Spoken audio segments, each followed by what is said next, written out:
दर्शकबिन अहिले हामी 6 महिना नगरपालिका वडा नम्बर 5 मा बसोबास गर्ने लेखनाथ बेलवासे तथा गाउँमा चिन्नुहुने बर्मेली भिनाजु भन्नेको घरमा छौँ।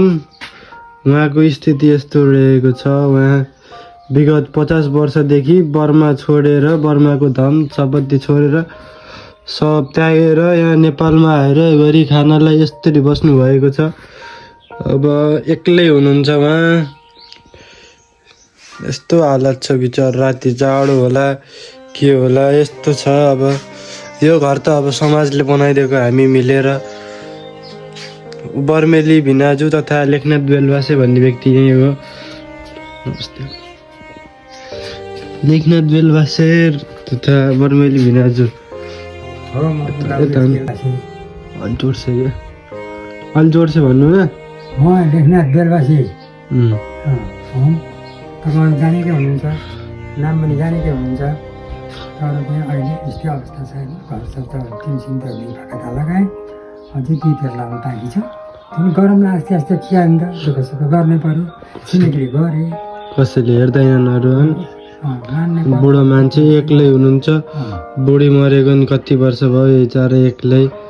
खानपिन यस्तो छ, गर्नलाई दुःख बिचारा। केही काम धाम छैन बिचारा। त्यही भत्ताको अब भोट केमा हाल्ने हो? घन्टी। ल दिमाग खुलेछ। एमालेमा नहाल्नु है।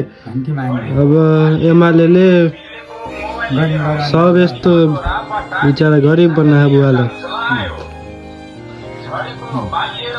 ल हजुरलाई म घरको वरिपरि देखाउँदैछु। दर्शकबिन यो हो हाम्रो लेखनाथ बेलवासे तथा बर्मेली भिनाजुको सानो बुकुर हो, जो हामी समाज मिलेर बनाइदिएको हो। र पछाडिको स्थिति यस्तो छ।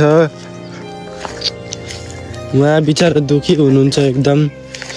उहाँ घर परिवार कसैले हेरेनन् अरे बिचारा। हजुर साथ सहयोग तथा सपोर्ट गर्न चाहनुहुन्छ भने मेरो लिङ्कमा मेसेज गर्नु होला। म उहाँको छिमेकीको नाताले हजुरको सहयोगलाई वितरण गरिदिनेछु।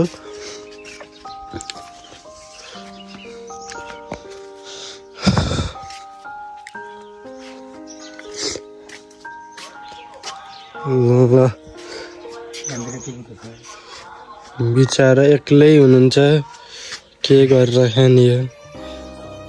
मिठो मसिनो तरकारी छ बुवा भित्र? आज खानुभयो खाना?